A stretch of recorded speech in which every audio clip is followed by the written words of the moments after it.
En una entrevista con Thomas Friedman, un escritor del New York Times, Obama habla de su estrategia con Irán y con Cuba, y esta visión estratégica ha sido llamada por el mismo Friedman y por muchos otros analistas la doctrina Obama. ¿Qué es lo que es y cuáles pueden ser las consecuencias? No solamente para Irán, sino también para Cuba. Vamos a analizar ese tema aquí en el día de hoy en Prohibido Callarse. También vamos a estar hablando acerca de la cumbre sin normalización en las relaciones entre Estados Unidos y Cuba, pero de última hora hemos conocido que el presidente Obama se va a reunir con opositores venezolanos y cubanos este viernes en una cumbre paralela que se está celebrando allá en Panamá. Y por otra parte, Cuba y Venezuela van a ser los temas centrales de la cumbre. La foto que todo el mundo está esperando, la foto de Raúl Castro y del presidente Obama. ¿Por qué será? Esos son algunos de los temas que vamos a estar abordando en el día de hoy. Vamos a tener también pues cobertura de los otros temas aquí en Prohibido Callarse.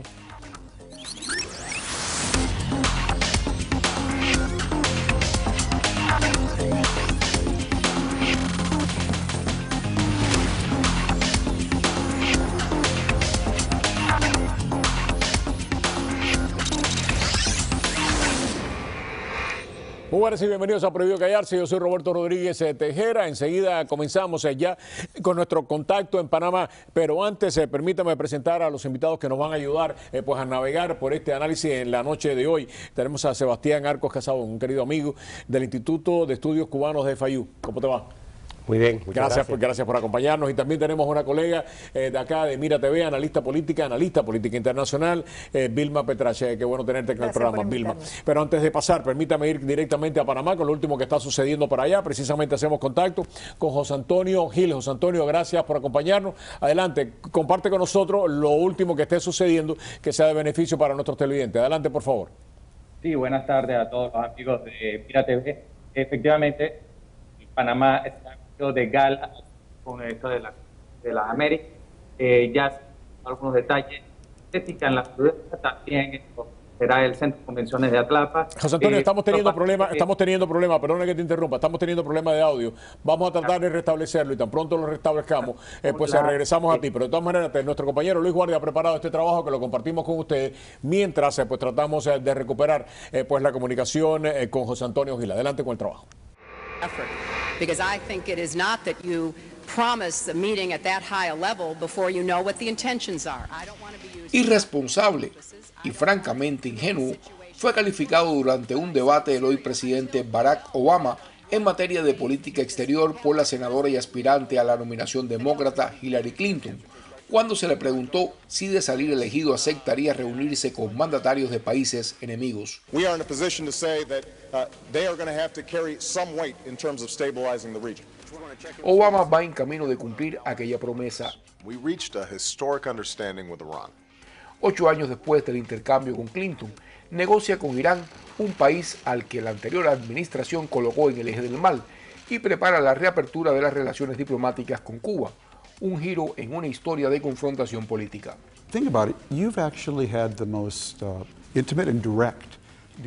Thomas Friedman, una de las voces más reconocidas en materia política, le preguntó al presidente si existía un denominador común entre su deshielo con Irán y Cuba, países que hasta hace poco Estados Unidos buscaba aislar. ¿Existe la doctrina Obama?, preguntaba Friedman en una entrevista publicada en The New York Times. La doctrina es: nos acercamos, pero preservamos nuestras capacidades, respondió el presidente. Sobre Cuba, Obama dijo tratarse de un país pequeño que no amenazaba los intereses de Estados Unidos. Y añade sobre Irán: una potencia chií con tentáculos en otros países de Oriente Próximo. Si podemos resolver estos temas diplomáticamente, es más probable que estemos seguros en una posición mejor para proteger a nuestros aliados. Y si no cambia, nuestras capacidades de disuasión, nuestra capacidad militar, sigue en pie. Según la doctrina Obama, Estados Unidos puede permitirse el lujo de ensayar la aproximación con los viejos enemigos. Hay un margen para el error y alternativas. Según esta doctrina, la que el presidente proclamaba en sus tiempos de candidato, la diplomacia y el multilateralismo son la opción preferible cuando las otras no han funcionado, como las sanciones a Cuba o una guerra contra Irán, apuntó. El legado, como metafóricamente se califica ese periodo en el que se intenta gobernar desde los pantalones, Es, según Voltaire, el filósofo y escritor francés, la satisfacción que pudieran experimentar algunos dictadores frustrados. Esto, y lo ha explicado Luis muy bien, ¿no? Esto es lo que ya algunos están empezando a llamar la doctrina Obama, que es el acercamiento desde el poder, y si las cosas no van bien, pues retirarse y volver a imponer pues criterios más sólidos. Sebastián, ¿funciona esto o no? No. ¿Por qué? No funciona. Porque la política exterior no se puede virar al revés de un día para el otro. La política exterior hay que cambiarla paso a paso, con cautela y con los expertos constantemente advirtiendo de cuál es el próximo paso y cuáles son las alternativas al próximo paso. La doctrina Obama es cambiar la política exterior norteamericana tradicional 180 grados, porque él considera que Estados Unidos es parte del problema y no parte de la solución, y por lo tanto hay que sacar a Estados Unidos del conflicto. Hay simplemente que extender la mano de la diplomacia y olvidarse del poder militar de Estados Unidos. Y lo que sucede es que estas cosas no pueden ser excluyentes. Pero en el Medio Oriente no ha sido excluyente, por lo menos. Se sigue bombardeando, se sigue utilizando drones, hay todavía soldados sobre el terreno. Drones. ¿No? Drones. ¿Qué diferencia hay entre usar drones y usar una invasión militar?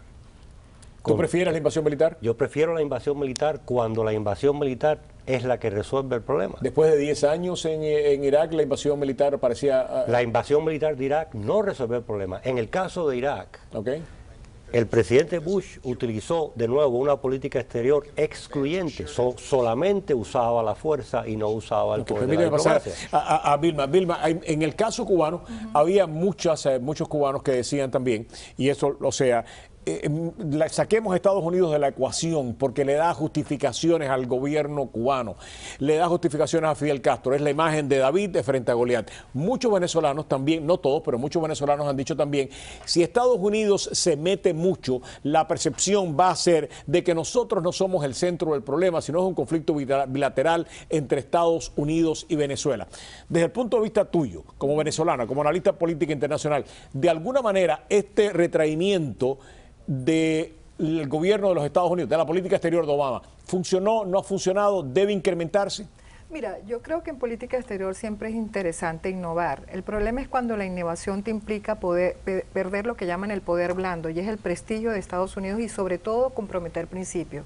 Hay un tema central, es cierto, como dicen los cubanólogos, los especialistas, que no se puede volver al status quo previo al 16, es decir, al 16 de diciembre, es cierto. Pero lo cierto es que al mismo tiempo, cuando Estados Unidos da ese paso, y si ese paso implica que vas a comprometer los principios democráticos en materia de derechos humanos, que esas exigencias van a quedar fuera del esquema... Y si no quedan fuera, porque aparentemente lo que yo he estado escuchando, y ahora precisamente hay una reunión el viernes en Panamá, está anunciada por la Casa Blanca, con opositores venezolanos y opositores cubanos. ¿Es eso positivo? Eso va a ser en el contexto de la cumbre de la sociedad civil. El presidente va a asistir, pero va a ser... ¿Pero eso es positivo?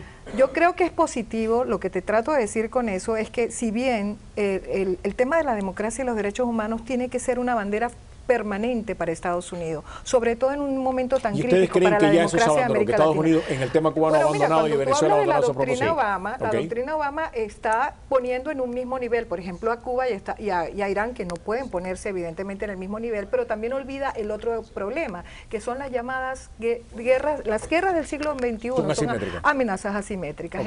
Ha abandonado Obama la posibilidad, por lo menos la intención de Estados Unidos de promover la democracia, la libertad en Cuba y en Venezuela, y lo que estaba tratando es buscar un arreglo con dictadores para que permanezcan en el poder, y pone la paz social y la estabilidad antes de que otros objetivos. Sí, aunque continúa hablando de la promoción de los derechos humanos y la democracia, pero no está detrás de eso la fuerza de la diplomacia norteamericana y la fuerza de la política exterior norteamericana.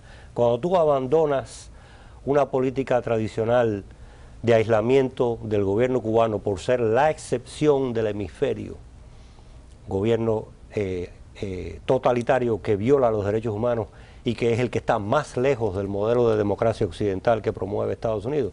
Cuando tú abandonas esa política y no obtienes a cambio ninguna concesión importante de ese gobierno, estás de hecho abandonando lo que se puede considerar el núcleo de la política exterior de Estados Unidos en América Latina, que es precisamente la promoción de la democracia y los derechos humanos. Reunirse con disidentes. Ustedes que se quedaron, tengo que pasar a la publicidad, pero me parece que la conversación es tremendamente interesante e importante. Quisiera que se quedaran. Tenemos que pasar a publicidad. Vamos a hacer el contacto que queríamos hacer con Panamá, que lo habíamos perdido al principio del programa, para que nos pongan al tanto de lo que está sucediendo en estos momentos en Ciudad de Panamá.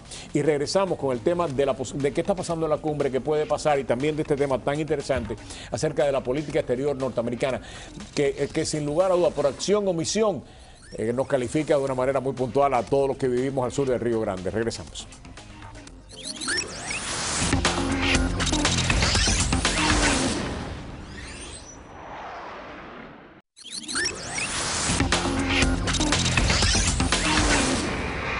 Regresamos aquí en Prohibido Callarse. Continúa con nosotros estos dos grandes amigos, grandes analistas, grandes conocedores, no solamente de la situación cubana, sino de política exterior. Es Sebastián Arcos Casabón, del Instituto de Estudios Cubanos de Fayú, un queridísimo amigo, y también Vilma Petracha, de acá de la casa, por analista internacional de grandes quilates. Tiene su programa también en el Canal 17 los fines de semana, donde ustedes pueden verla conduciendo un programa excelente, donde se manejan cualquier cantidad de temas y todos de una manera muy profesional y muy profunda. Regresamos a hacer contacto con Panamá. Hemos recobrado el contacto con José Antonio Gil, colega periodista, está desde allá. José Antonio, gracias por acompañarnos. Ahora sí, esperamos que el contacto sea nítido para que nuestros televidentes te puedan escuchar bien. Adelante, por favor, con lo último que está ocurriendo. Muy buenas tardes, Roberto. Sí, efectivamente, Panamá se ha tomado muy en serio esa cumbre, o sea, el momento cumbre de este país, del Istmo Centroamericano. Pues 5.000 hombres han sido desplegados en la ciudad, en los distintos puntos donde van a efectuarse tanto la cumbre central como los distintos foros conexos de este evento que se suscitará este viernes y sábado. El viceministro de Seguridad Ciudadana, Rogelio Donadío, ha indicado pues también que se ha establecido un perímetro de seguridad alrededor del centro de convenciones de Atlapa, en la urbanización de San Francisco, bueno, pues para el sitio donde se efectuarán las reuniones plenarias de los mandatarios, los 34 mandatarios que tienen confirmada su asistencia aquí. La primera que confirmó que su ausencia, la presidenta Michelle Bachelet de Chile, pues no asistirá, alegando las razones de la tragedia que está sucediendo en estos momentos en Chile, donde las lluvias han dejado ya significativos daños allá en ese país suramericano. Hasta ahora, una de las cosas que te quería preguntar, básicamente, tenemos entendido, no sé si tú lo has podido confirmar, yo lo leía hoy de un blog de la Casa Blanca, de que el presidente se va a reunir el viernes con miembros de la sociedad civil, en una reunión paralela de la sociedad civil con opositores cubanos y venezolanos que van a estar allí presentes. No es que se vaya a reunir con ellos específicamente, pero en el marco de esa cumbre de la sociedad civil va a haber opositores cubanos y venezolanos. ¿Eso está confirmado? Bueno, debo revelar que están mejor informados de nosotros aquí, porque en cierta medida las delegaciones diplomáticas acreditadas aquí en Panamá hemos tratado de hacer contacto con ellos para obtener pues esa información adicional a lo que nos puede revelar la agencia de noticias sobre la agenda de los mandatarios. Sin embargo, bueno, ha reinado cierto hermetismo con respecto a las agendas de los distintos mandatarios. Particularmente, bueno, el presidente Obama pues maneja una agenda bien apretada. No sabríamos confirmarte esa información desde aquí de Panamá. Sin embargo, lo último que pudimos obtener hoy es que no se vislumbra una reunión oficial del presidente Barack Obama con el presidente cubano Raúl Castro. Sin embargo, bueno, la agenda paralela, la agenda con las distintas representantes de la sociedad civil y de opositores que hacen vida aquí en Panamá, opositores venezolanos, así como los disidentes cubanos que han llegado aquí a este país centroamericano, bien pudiera estar sobre el menú del día viernes. José Antonio, muchísimas gracias, un verdadero placer y un honor tenerte en el programa. José Antonio Gil, periodista internacional directamente desde Panamá. Gracias, José Antonio, muy amable. Gracias a ustedes, Roberto. Qué fascinación hay, porque básicamente la prensa lo que está esperando no es lo que se diga, y aparentemente yo creo que han perdido la confianza en que se diga algo importante.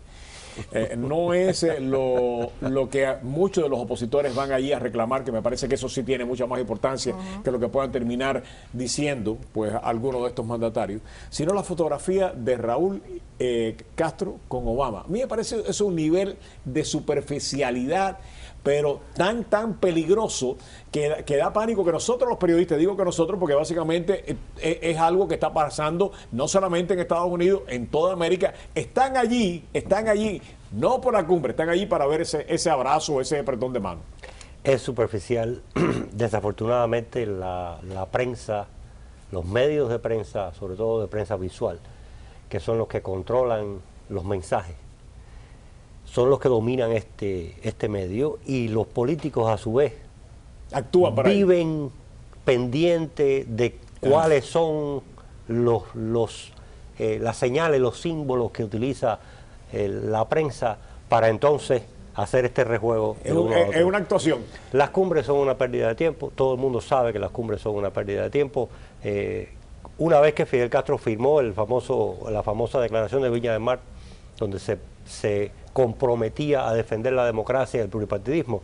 Vamos, y eso es serio. Vamos, esas cumbres no. Tú me decías que tú quieres decir algo acerca. Yo creo que más allá, obviamente, yo sí creo que las cumbres en realidad son momentos de fotografía. El tema, lo interesante de esto es el simbolismo de lo que creo que Estados Unidos trató de hacer, si es que podemos hablar de una estrategia y una doctrina Obama con respecto a América Latina, que como yo te dije, hace rato Estados Unidos se había retirado de la región, sobre todo en materia de defensa de democracia, de derechos humanos y de lo que fue el principio generador de la Cumbre de las Américas, que era crear democracias de mercado sólida dentro de un contexto de seguridad democrática con una OEA funcional. Eso ya no existe.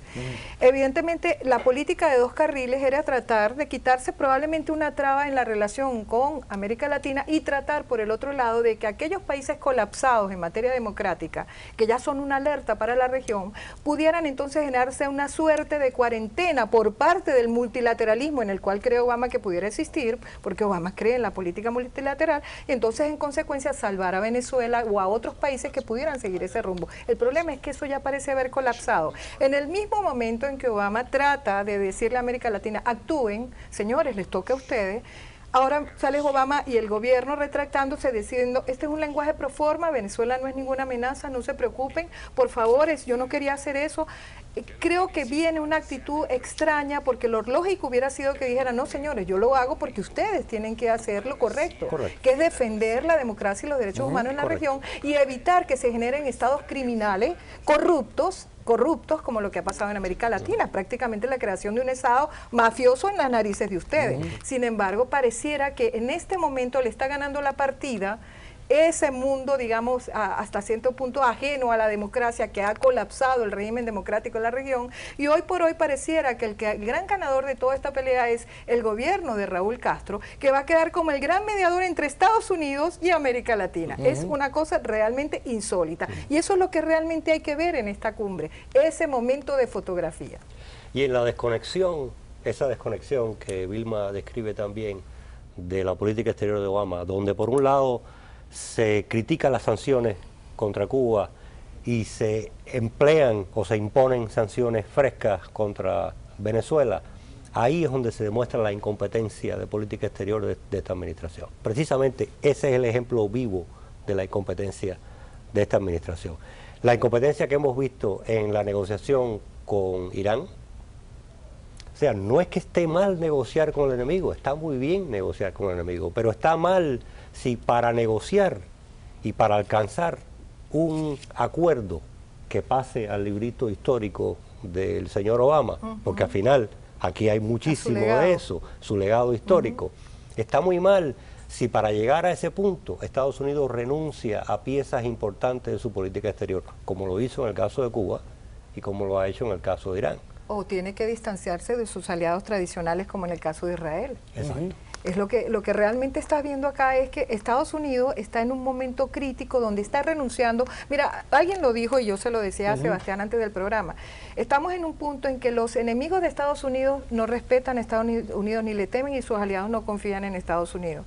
Entonces realmente es una política exterior en alto riesgo. Y si este era el legado de Obama, porque tú sabes que los presidentes en su segundo periodo les toca armar su legado, creo que va a ser un legado donde se va a ver el repliegue de Estados Unidos de los espacios estratégicos, que por cierto siempre alguien los va a ocupar, ya sea el terrorismo islámico tipo ISIS o Al-Qaeda, o sea China, o sea Rusia, o sea Irán, o sea Cuba en el hemisferio, por cierto, porque Cuba tiene un poder El poder blando de Cuba a nivel regional es inmenso y lo ha comprobado con el cambio del concepto de la democracia, y hoy por hoy Cuba entrando por la puerta grande a la región sin que nadie le esté exigiendo cuentas en materia de derechos humanos y de democracia. ¿Qué va a pasar, qué puede pasar en Panamá para de alguna manera la oposición? Porque ante este panorama, la oposición pudiera irse para casa y quedarse, la venezolana y la cubana.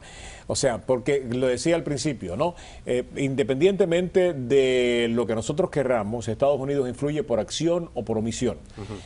Pero si esto es una acción premeditada, en la cual Cuba y Venezuela pasan a formar parte de una visión estratégica equivocada, pues entonces lo que nos están imponiendo pues son muchísimos más años de una política, o de regímenes que no van a estar ni siquiera promoviendo la democracia. ¿Qué pueden hacer los pueblos venezolanos o qué puede hacer el pueblo cubano para de alguna manera tratar de retomar control de su destino, independientemente de lo que quiera Venezuela, independientemente de lo que quiera Maduro o lo que quiera Raúl Castro? Las políticas se cambian de adentro, no de afuera. El juego de afuera es un juego de espejo, es un juego de símbolos. Okay. La presencia de la oposición tanto de Cuba como de Venezuela en Panamá es importante porque es la primera vez que va a haber la dicotomía de, por un lado, los representantes oficiales tradicionales del Estado, gobierno, pero esta vez van a tener la presencia de la oposición. Sin embargo, hablábamos ahorita de cómo la prensa se mueve a nivel de imágenes. Si no hay una acción decisiva y firme por parte de gobiernos regionales, y eso incluye obviamente a Estados Unidos y a gobiernos democráticos como el de Bachelet, que no va a estar presente, pero también el de Costa Rica, también el del mismo gobierno de Panamá, etcétera, se queda en nada y no pasa más allá de la imagen y del momento. Y además, una advertencia que quiero hacer, van a recibir una presión enorme por parte de las sociedades civiles organizadas por los gobiernos de Cuba y Venezuela, que también van a estar ahí presentes. Yo quería decirte que lo que pasa es que lo que está enfrentando Obama con su doctrina Obama es la doctrina Pilatos. La doctrina Pilatos, toda América Latina lavándose las manos frente a la problemática de toda la región, donde hay gobiernos democráticos plagados de corrupción, donde hay colapsos del orden democrático y nadie quiere hacer nada. Estamos hablando de un realismo político obsceno, lo hablamos Sebastián y yo antes de comenzar el programa, donde simplemente se ha perdido la capacidad de acción colectiva frente a un tema de amenaza regional, como es el colapso de los regímenes democráticos en el conjunto de América Latina. O sea, el juego geopolítico es más importante que los principios fundamentales de la política exterior norteamericana. Eso es lo que estamos viendo, no solo aquí en el Medio Oriente. Yo creo que desde el siglo pasado, desde el colapso de los imperios, fue la Primera Guerra Mundial, donde colapsan los imperios, donde vemos la reorganización del mapa mundial. El mundo no estaba tan convulso como está en estos momentos. Entenderlo es un reto, influir en él es básicamente un desafío que en muchas ocasiones va más allá de las posibilidades de nosotros. Pero en el caso de Cuba específicamente, y lo he dicho en más de una ocasión, si hay algo positivo de todas estas cosas es que los cubanos se nos echó encima el país. Ya no podemos confiar en que Estados Unidos haga algo porque América Latina haga nada. La responsabilidad de la democratización ha sido siempre nuestra, pero ahora yo creo que la tenemos que asumir con un mayor nivel de responsabilidad. Me parece que cuando los venezolanos dicen estamos solos, y es verdad que lo están, con excepción de un grupo de exmandatarios que están haciendo algo, a mi juicio, espectacular y que no se puede desconocer. Los venezolanos saben que no pueden depender ni de Colombia, ni de Argentina, ni de Estados Unidos. O asumen la responsabilidad de decir, este es nuestro problema y lo resolvemos, o siguen dependiendo de factores externos. Durante mucho tiempo nosotros los cubanos dependíamos de Estados Unidos. Radio Martí, el embargo, nuestra política exterior era la política exterior de Estados Unidos. Y yo creo que esto nos da la oportunidad de decir, o crecemos y estamos a la altura de las circunstancias, o mi querido amigo, Venezuela y Cuba van a tener que vivir por lo menos en una dictadura por el resto de la existencia de muchos de nosotros y de nuestros hijos y de nuestros nietos. Gracias a los dos por acompañarnos. Un verdadero placer a los dos por acompañarnos. Regresamos con Cuba precisamente pero desde otro ángulo. Vamos a tener aquí a Andrés Albuquerque y va a estar Jorge de Armas. Regresamos.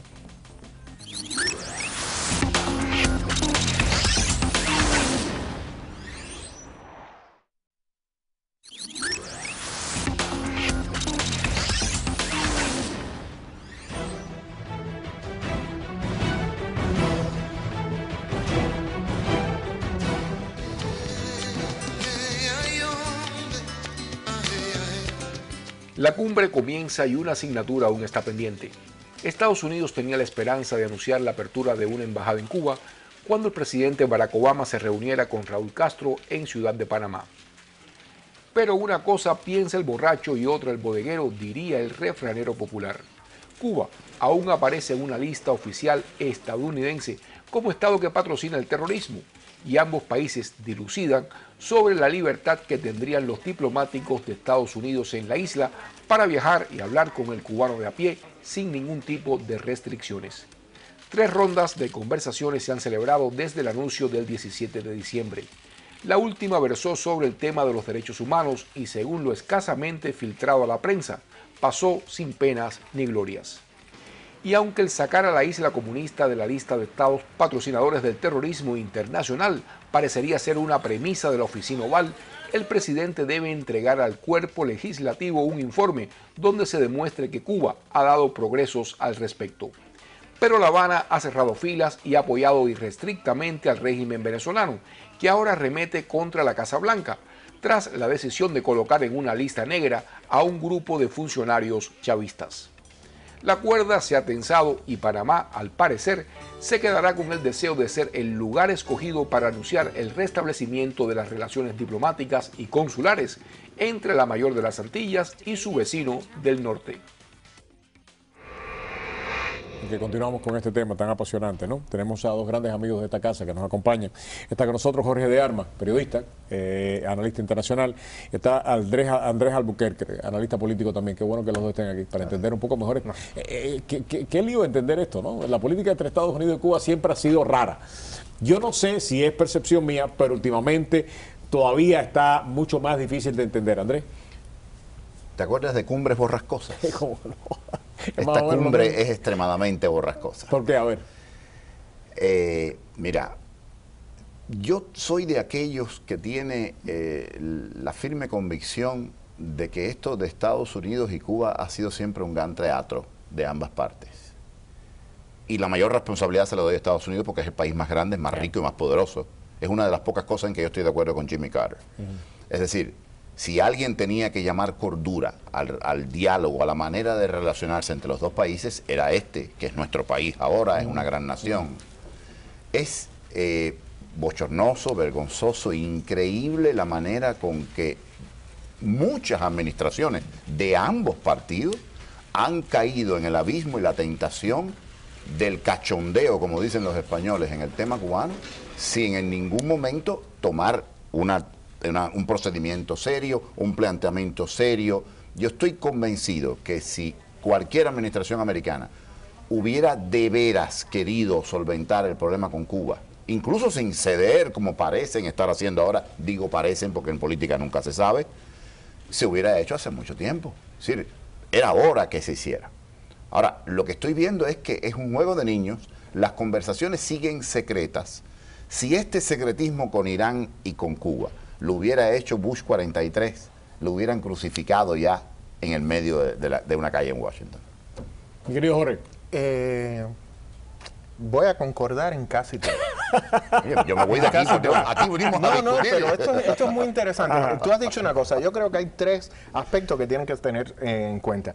Yo creo que se está reparando ese error histórico que tú has dicho, de cierta manera y con diplomacia.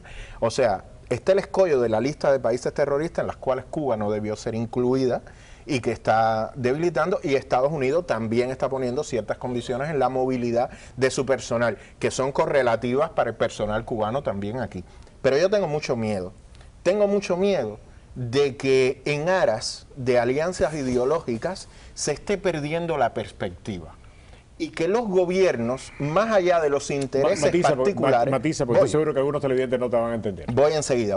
O sea, yo creo que la cumbre está siendo viciada por 2 aspectos fundamentales, que son la presencia de representantes de una sociedad civil progubernamental y una sociedad civil opositora. Se está incrementando De hecho, yo estoy muy decepcionado con la declaración de la delegación oficial cubana hoy a la cumbre, que no habló de Cuba, no habló del pueblo cubano, no habló de la nación cubana, no habló de las necesidades de la cumbre, no habló de la normalización, solamente habló de que ellos están ahí para contrarrestar a la sociedad civil opositora. Y eso a mí me parece que es la pérdida de una gran oportunidad de diálogo entre todos los cubanos. Y la segunda es que tanto Cuba como Estados Unidos, y en este caso son las dos naciones, como bien dice Albuquerque, son las dos naciones las que tienen que poner por encima de las diferencias que puedan tener y de las alianzas ideológicas y del tema de Venezuela, el interés de las dos naciones, de Cuba y de los Estados Unidos. Es hora de trascender la política pequeña y de pensar como conjunto y del liderazgo que ambas naciones pueden tener en Latinoamérica, tanto Cuba por la influencia que tiene en aquellos procesos sociales de izquierda que se han mantenido en los últimos años, como Estados Unidos por su papel de potencia en todo el conjunto de la región panamericana. Mira, yo pensé que el obstáculo fundamental de todo esto iba a ser dónde metíamos a los Castros. Es decir, yo, ingenuo yo, claro, siempre dije, bueno, esto todo se puede arreglar, esto es un mejunje donde lo que hay es que buscar qué hacer con los Castros. Yo te digo una cosa, yo soy opuesto a los Castros, tú lo sabes, visceralmente, fui comunista, hoy no lo soy, reniego de todo aquello. Pero yo no soy tan tonto como para no comprender que si yo fuera uno de los Castros, yo diría, espérate, a mí no me tiran a los leones, a mí hay que buscarme un acotejo hasta que yo me muera. Entonces, eso yo lo metí en la cuenta, en la ecuación hace rato, de que cualquier arreglo, para evitar traumas y cosas, debe tener un acotejo para determinados actores. Y yo pensé que ese iba a ser el tema más difícil en la negociación entre Estados Unidos y Cuba, que Raúl se iba a tener que parar en la mesa, levantarse las botas y decir, no, pero a mí hay que buscar.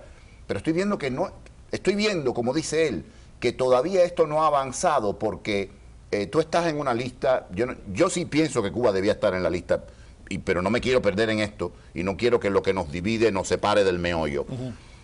Pero quítame de una lista, ponme en la lista, quítame dos nombres de una lista de no sé qué. Estoy viendo que esto se está haciendo con manos de niño pequeño. Él dice una cosa importante. Cuba tuvo una gran oportunidad. ¿Te acuerdas que aquí yo alerté que a lo mejor Cuba tocaba por tercera e iba con un talante pacífico? Me lo auguré. Aunque lo haga el régimen, al que yo estoy contrario, si hace una cosa buena yo se la aplaudo. Por supuesto. Si hubiera ido con un talante de conciliación y de aquí hubiéramos ido con un talante de conciliación, como dice él, quizás una oportunidad histórica se hubiera logrado. El problema es que los condicionamientos son tan grandes. La necesidad de Grant por un lado, del lado de acá, y del lado de allá, de dinero americano. El dinero americano no, el dinero tuyo y mío, que usan algunos aquí que tienen el modo de vida de vivir de esta tragedia del pueblo cubano. No son todos, atención. Yo pienso que la oposición hay que ayudarla y que el problema de Cuba, si lleva dinero, hay que dar todo el dinero del mundo. Lo que hay que dárselo es que lo use bien. Eso que quede claro. No es que esté aquí llamando a que se quite el dinero, porque esa no es la situación. Ahora, de ambos lados, cada cual está en su posición y es que ya me parece como que el problema no es Raúl, como que los peones se le están escapando de las manos al tipo que lleva la rienda y está cada cual. En Cuba se ha formado una perrera tal, porque los amaneceres en La Habana no son apacibles, y veo que cada cual está buscando su posicionamiento sin mirar bien al coach y ver lo que tiene que hacer en el juego. Mira, hay una cosa importante. La lista, primero, según los propios criterios de la administración norteamericana, Cuba no pertenece a esa lista.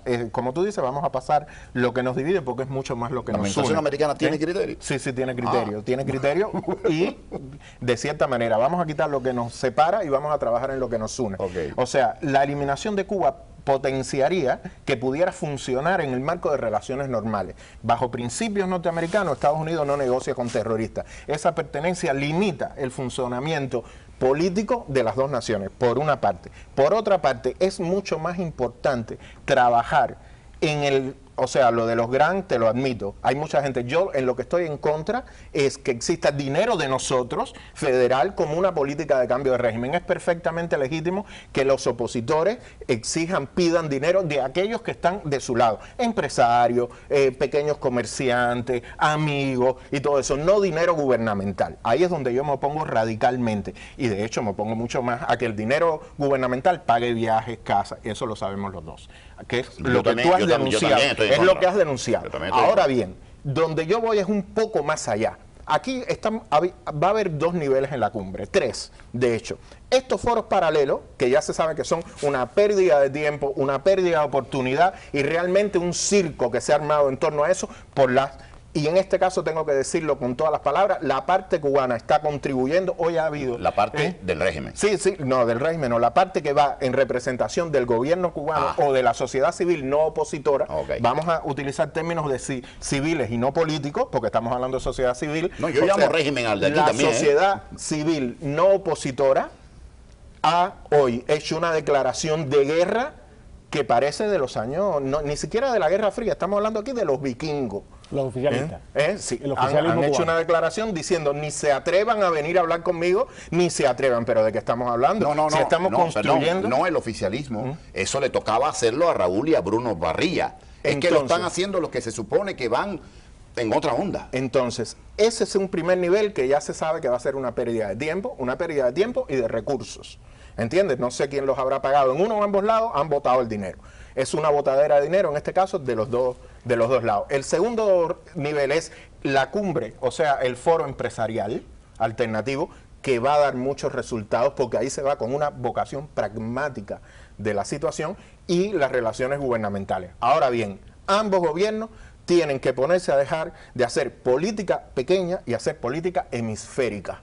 Y los dos están llamados por la trascendencia histórica de lo que puede pasar, de lo que pudiera haber pasado, a tener una posición de liderazgo panamericano que hubiera servido para que ambos gobiernos regresen a sus países con un capital político incalculable. Fíjense que yo casi no he hablado, los he estado escuchando y además me encanta escucharlos, tienen ustedes planteamientos realmente originales. Pero quiero darle, después tengo algunas ideas, pero ya para cerrar quiero darle 30 segundos a Andrés y 30 segundos a ti. Adelante, Andrés. Yo creo que, repito, él tiene razón, la sociedad civil que va representando los intereses del gobierno de Cuba o que se supone que va desde allá ha perdido una ocasión. También hay un problema. El gobierno cubano no puede presentarse totalmente abierto porque hay un condicionamiento y eso se lo permite. Olvídate ahora de la incapacidad de la administración americana. Estamos hablando del gobierno cubano en este tema. Ahora bien, yo digo, estamos hablando de sociedad civil. La sociedad civil debe responder a aquellos que representan, sean opositores o no. Sí. Y en este caso estamos hablando de que esa sociedad civil no opositora ha ido en son de guerra y no en son de paz. Y eso es lo que yo critico. Totalmente de acuerdo, no puedo agregar nada a lo que estás diciendo. Y lamentablemente, y esto históricamente, el gobierno cubano le ha hecho las concesiones no al pueblo, le ha hecho las concesiones y la guerra al gobierno de Estados Unidos. Y por eso he dicho en tantas ocasiones que es bueno que Estados Unidos desaparezca un poquitico del panorama, ¿no? Para ver si podemos algún día sentarnos nosotros entre los cubanos a dirimir nuestras diferencias y empezar a vernos como adversarios, no como enemigos. El gobierno cubano lamentablemente sigue viendo como la gran solución y el gran problema a Estados Unidos. Y el gran problema, la gran solución somos nosotros los cubanos, no Estados Unidos. Regresamos.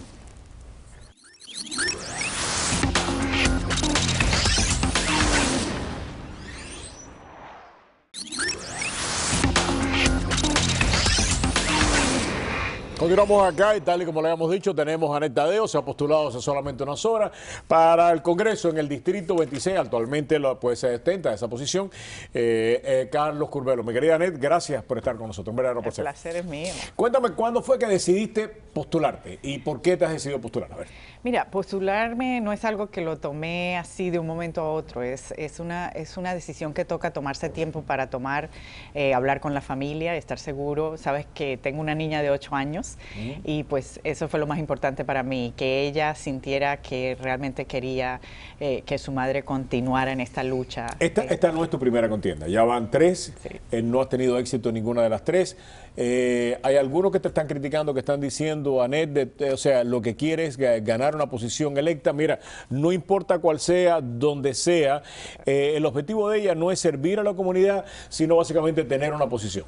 Bueno, honestamente soy una persona que ha tenido mucho éxito, pero no he llegado allí sin tener muchas puertas que se me han cerrado, muchos peros en la vía. Primero que todo, cuando llegué a los Estados Unidos no sabía inglés, era muy limitado y yo me dediqué a surgir, a que me aceptaran en la universidad. O sea, y después empecé un negocio, después de que mis padres habían perdido la casa en el huracán Andrew, en el sur de Miami-Dade, la reconstruimos y empecé un negocio de cero y surgí en el negocio. O sea, pero no creas que durante todo esto que yo he hecho no han habido muchos peros en la vida.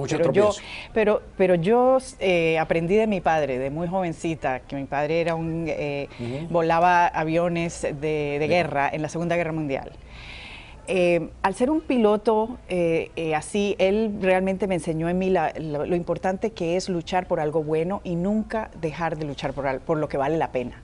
Y todo lo que vale la pena es difícil. Y creo que esta meta mía de representar el pueblo, de realmente ser una voz para las personas que quieren el sueño americano que yo he logrado, es algo que voy a continuar haciéndolo. Y yo he sido la voz de esta comunidad y muchas veces en contra del welfare corporativo, de muchas cosas, y a veces he ganado muchas de esas peleas con la comunidad, con los líderes de la comunidad, realmente siendo esa voz. Y ahora quiero llevar esa voz a Washington. Una de las cosas que ahora precisamente el Partido Republicano Nacional lo que está diciendo, ¿cómo es que Anet dice que puede ser la voz de los que no tienen tanto, de la clase media norteamericana, cuando tú eres una mujer tremendamente exitosa, creo, tengo entendido, de que están hasta dando a conocer dónde vives, el precio de tu casa, y dicen, ella es una mujer básicamente que ha tenido éxito económico y ahora se está haciendo pasar por una persona que quiere representar a la clase media? Mira, claro que he sido exitosa, eso es lo que estoy hablando, de que el hecho de que he logrado el sueño americano, pero que yo creo que ahora, o sea, estoy viendo muchas cosas de las que yo vi cuando estaba siendo criada en Colombia, que si tú naces pobre, te quedas pobre. Si tú naces de tal apellido, depende del apellido, si te abren puertas o no te abren puertas. Los Estados Unidos no es así, no debería ser así, pero se está volviendo una situación donde los intereses especiales, las personas que pueden contratar un cabildero, lo hacen y entonces llegan y les abren las puertas, pero el resto de nosotros, ¿qué? Y simplemente porque yo he logrado el éxito, no significa que debe ser criticado, al revés. Yo creo que debo defender a las personas que quieren también ser exitosas y que nuestras futuras generaciones, como mi hija y los niños de tantas personas, tengan oportunidades. Anet, el distrito es, creo, con 30% de colombianos, 40% de cubanos, ¿no? Lo escuché anoche en tu programa. Exactamente, lo estaba diciendo Héctor. Creo que es un numerito más bajito, pero estoy tratando de averiguar realmente. Tú sabes que es muy difícil de saber. Yo creo que son solamente el 15% colombiano de los hispanos. El voto cubano. Hay personas que dicen que los cubanos votan cubano y que si tú no alcanzas un % importante del voto cubano americano de ese distrito, tú no vas a poder ganar esta contienda. ¿Cómo se llega al voto cubano? ¿Cómo tú piensas llegar a ese voto cubano? Hablándoles desde el fondo de mi corazón. Yo siempre he estado tratando de unir a las comunidades, no es de comunidad colombiana, comunidad cubana, y dentro de los cubanos también. No es republicano o demócrata, sino unidos, todos queremos lo mismo. Tú sabes muy bien que cuando vino Joanny Sánchez a los Estados Unidos, yo ayudé para que ella se reuniera no solamente con Bob Menéndez, sino con Marco Rubio, juntos, para hablar desde su punto de vista lo que ella creía que se debería hacer con respecto a Cuba. ¿Cuál es la mayor diferencia entre tú y Carlos Curbelo? Porque desde el punto de vista de política pública, ¿cuál es la mayor diferencia entre lo que Carlos Curbelo puede aportar, porque a lo que tú puedes aportar como congresista, además de esto de ser la voz de los que no tienen voz, etcétera, etcétera, sino ya puntualmente en políticas públicas, ¿cuál sería la mayor diferencia entre ustedes dos? Bueno, la mayor diferencia es que me parece a mí que es muy importante hablar de que la gente me conoce a mí, que yo hablo desde el fondo de mi corazón y que no me importa el partido o quien sea, yo voy a representar lo que necesita el distrito. Por ejemplo, la gente con el presupuesto, yo siempre he dicho, dime, muéstrame tu presupuesto y te voy a decir tus prioridades. En este momento en Washington se está discutiendo el presupuesto y se ha votado en la Cámara de Representantes. Los republicanos votaron por un presupuesto que recorta los Pell Grants. Yo recibí Pell Grants, estudié con esa ayuda. Eso no es nada malo, eso es algo maravilloso. Mira cómo logré el sueño americano. recortar eso es recortarle a muchas de las personas de nuestro distrito. Le recorta dinero a los dreamers. O sea, tú no puedes simplemente decir yo estoy a favor de la inmigración, pero después en tu presupuesto cortarle la cabeza. Esa es la gran diferencia de que nosotros tenemos una política muy diferente y la manera de llegar a ayudar a la gente al sueño americano de diferentes maneras. Una de las cosas que uno se pregunta es cuán efectivo puede ser en un partido minoritario un demócrata en estos momentos. Todo parece indicar que los republicanos van a mantener control del Congreso por un tiempo más. ¿Cómo un demócrata puede de alguna manera de esta región traer algo positivo o traer a la mesa cosas que añadan a lo que ya ellos tienen? Mira, yo he sido alguien que siempre ha trabajado con todo el mundo. A mí no me importa, no le tengo miedo de vestirme de rojo. De rojo rojito. Porque es que, mira, cuando tú eres dueño de un negocio, tú no puedes decir, ay, no, yo no lo voy a atender porque usted se viste de azul y ya este otro se viste de rojo. O sea, porque tú quieres decir que puede ser republicano, demócrata, independiente. Es que no funciona así la vida real. Entonces necesitamos estar mucho más unidos y hablar unos a otros y escucharnos. Yo he sido exitosa por eso mismo, porque yo realmente miro las maneras de ser efectiva. No simplemente, no tengo que tener un título para ser efectiva, pero imagínate, si lo tuviera en el Congreso, yo sé que voy a ser muy efectiva. No importa si estamos en la minoría o la mayoría. Estoy seguro que cuando ya estás postulada, es porque la conversación con tu hija pues te dio luz verde para hacerlo, ¿no? Claro que sí. Pero ¿cómo está ella? Cuéntame cómo está ella en estos momentos. O sea, ¿está feliz? Está muy contenta y es un gran ayuda. Apoyo. Annette, muchas gracias. Muchos éxitos. Gracias. Y por supuesto que en el futuro tendremos a Carlos Curbelo para conversar acerca también de su candidatura. Muchas felicidades. Además, hoy es el cumpleaños de Annette. Sí. Hoy es tu cumpleaños. Muchísimas felicidades. Gracias. Muchas cosas buenas, Annette. Nosotros regresamos con la doctora Mary Reyes. Tengo que decir antes de pasar a la doctora Mary Reyes que este probablemente sea el distrito más reñido en todo el país, no en la Florida, en todo el país, y probablemente el distrito en que demócratas y republicanos pongan más recursos. Así que va a ser bien interesante. Muchas felicidades. Gracias. Muchas cosas buenas. Regresamos con la doctora Mary Reyes. Adelante, mi querida doctora.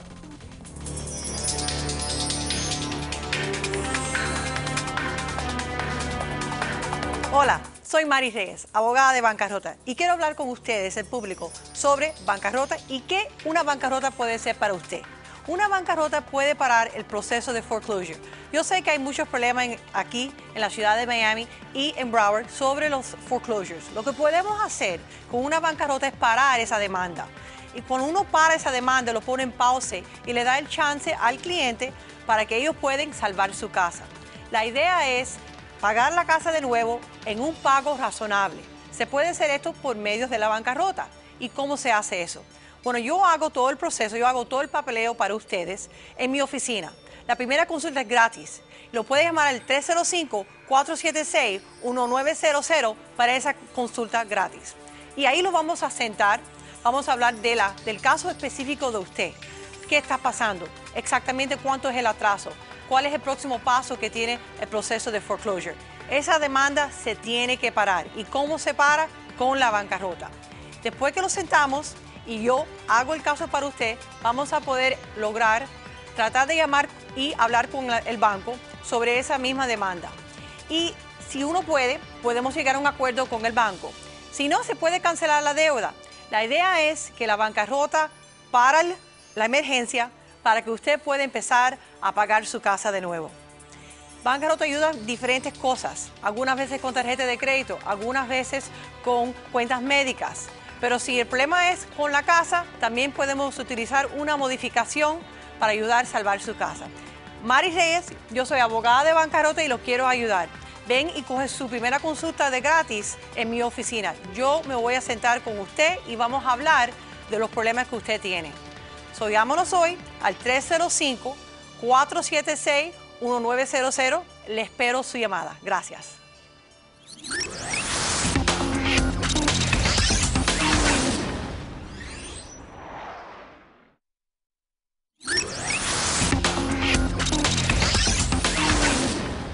Ok, sí, llegamos al final del programa. Solamente nos mueve un minuto. Se llama María Elvira. Yo regreso mañana a las 8 en Actualidad Radio 1020, 1040. Tengan todos ustedes buenas noches. Que Dios nos acompañe a todos. María Julia, nos fuimos. Bye.